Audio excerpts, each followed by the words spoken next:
Hi, my name is Mark Webb, and I'm here today to take a moment of your time and share some thoughts. Maybe sharing thoughts would be a name. We'll play with that a little bit. So, my name is Mark, and I'm 67 years old, if you can't tell. And I'm from North Carolina originally, born and raised. Left school and joined the Navy. Saw the world, traveled all around the world. I have been through both canals. I have seen things that have made me much of what I am today. After that, I retired with two young kids out of South Carolina. And when I moved to Everett, Washington, big change.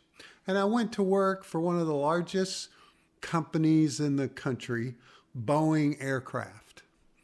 I spent the next 10 years working in a very large factory building airplanes. In 2018, in 2018, I retired. I was 62 years old, and my wife and I departed for a travel around the country. And we spent 2 years in a 40-foot diesel pusher motorhome traveling throughout these great United States, Canada, Mexico. We traveled all over. And the nice thing about being in a motorhome, we stayed in some of these small towns in this great country we have for a couple weeks, sometimes 3 weeks, to where we got to live local, to eat local, not the touristy places, but places nobody ever went to, stayed off the highways, and it was an amazing adventure. Highly recommend, if you get the chance to do that, to try it. But it also left in me an understanding, a feeling of how great this country is and how passionate and supportive and welcoming everywhere. And surprisingly, how many empty, open spaces we have in this great country.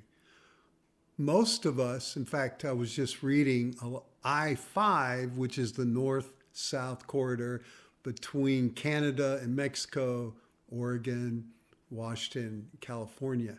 80% of the people in those three states live within 50 miles of Interstate 5.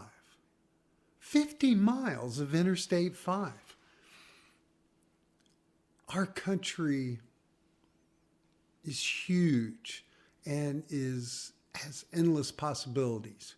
And I wanted to bring out that and touch on that because today I would like to discuss or maybe open your mind to what immigration is and what it is to me. And these are my thoughts, these are my views, and I have a lot of questions. And I believe that we need immigration. There is a clear opportunity for immigrants from the conception of this country to come in and fill a niche and enjoy the dream that the United States of America brings. I'm not going to sit here and tell you that there are criminals in our midst. There are. But they're not immigrants. They're your neighbors. They're the people down the street. They're the drug dealers. They're the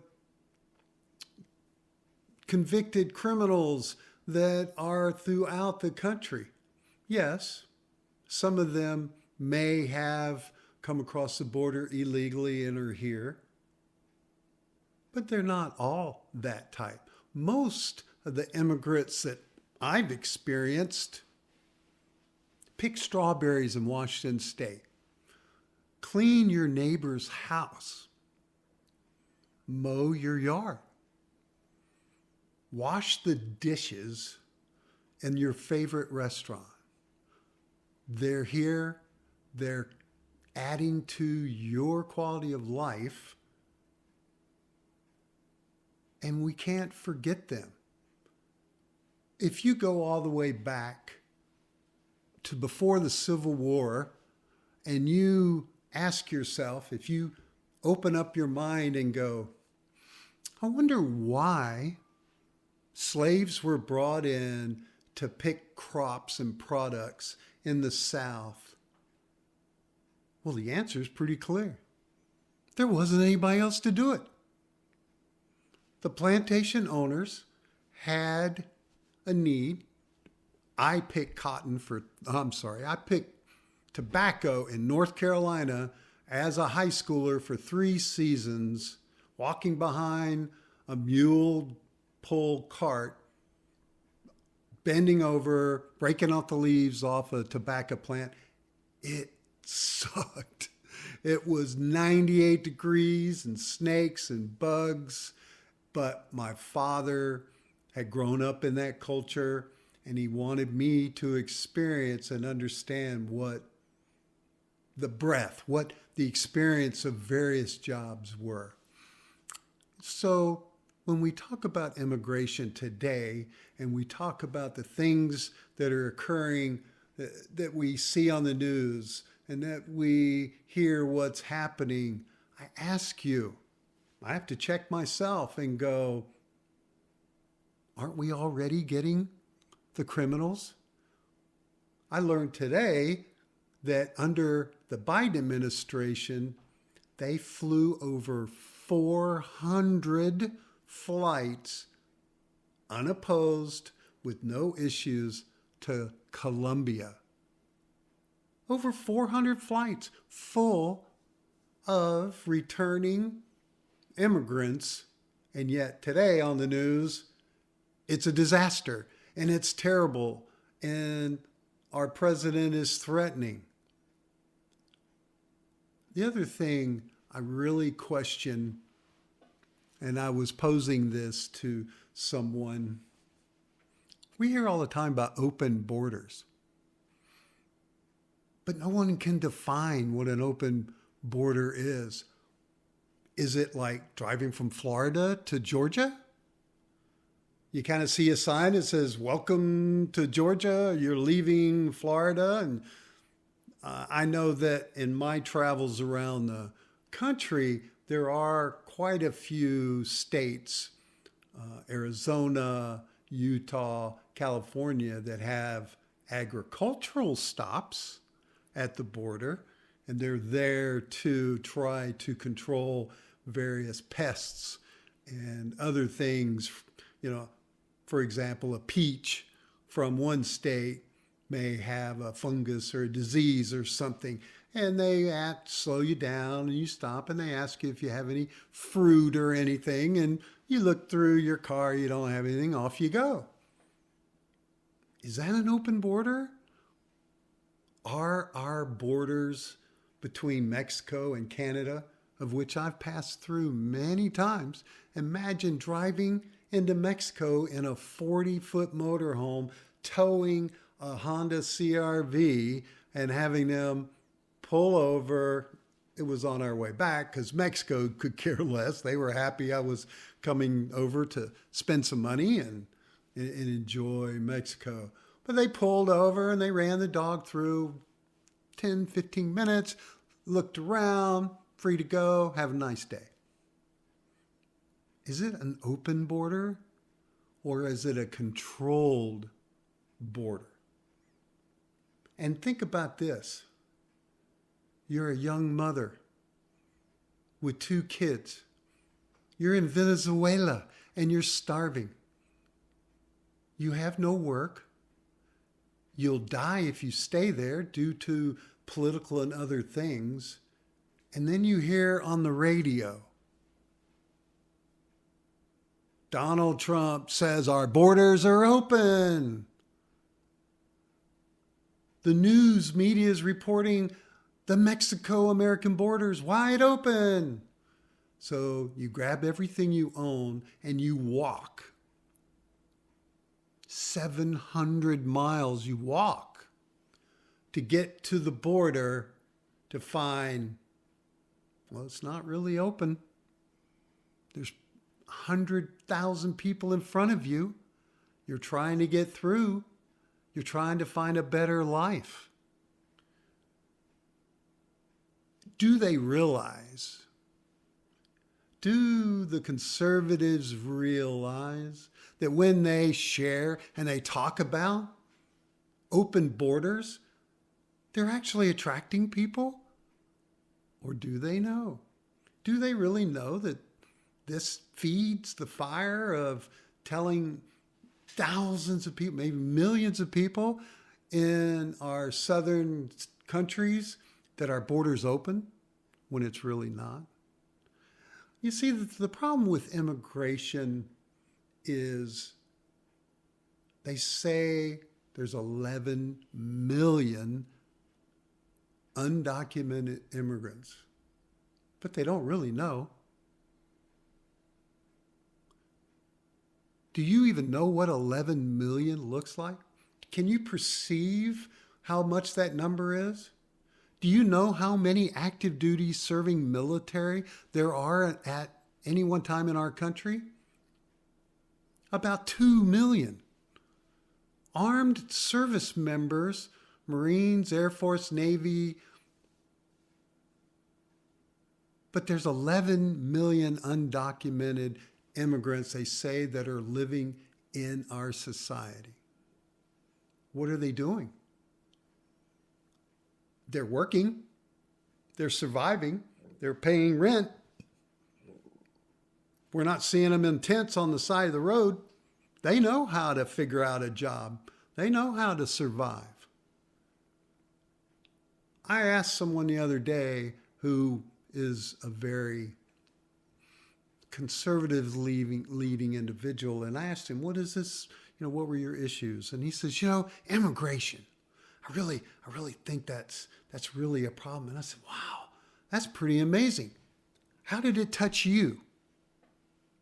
Well, what do you mean? He says, how did it touch you? Were you robbed? Clearly you're not dead, so you weren't murdered. Did somebody steal something from you? No, none of that happened. I just saw it on the news and it made me mad that this person came over illegally and took a job from an American. I find it hard to believe, with employment at under 4%, that 11 million people have taken those jobs. So yes, there's a problem with immigration. Yes, I am with every American, I believe, in this country that says we need to work on it. We need to organize and process how we bring immigrants in. But the one thing we cannot deny, we need them. I saw a great YouTube story the other day from a guy who used to work at Microsoft, Balmer, and he's doing these truth podcasts, and all he does is just talk facts. And he clearly showed the number of people born, the number of people died in our country cannot sustain the work that we have here without the introduction of immigration. We all are a product of that immigration. Every one of us sitting here, unless you're Native American, and I applaud you if you are, and I wish you well, are a product of some level of immigration.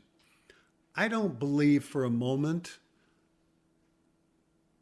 that the Pilgrims had to check in with someone when their boat landed and they walked and went into the woods and started building something and made a go of it. I don't even believe that there was much of a check and balance back in the 18 and early 1900s when people came through New York, other than here's my name, here's the name I'm going to be called, here's my paperwork, and out you went. I wish that we could not politicize a desperate need we have of workers, talent, to help this country move forward and not out of fear go knocking on doors. What did I hear today? Oh, they're going to come in to your elementary school looking for non-documented migrants that are criminals? Yeah, I don't know. I don't think so. So these are just thoughts that I have that I want to share. I hope that it causes you a pause. I hope that it causes you to research, verify, and question everything you hear, because you're not only doing this for you, but for your kids and your grandkids, because immigration is and will always be here. We are a great country. Who would not want to move here? So with that thought, I'll wrap it. Really appreciate the time. Thanks for coming and chatting with me. I look forward to talking with you again. And keep wondering.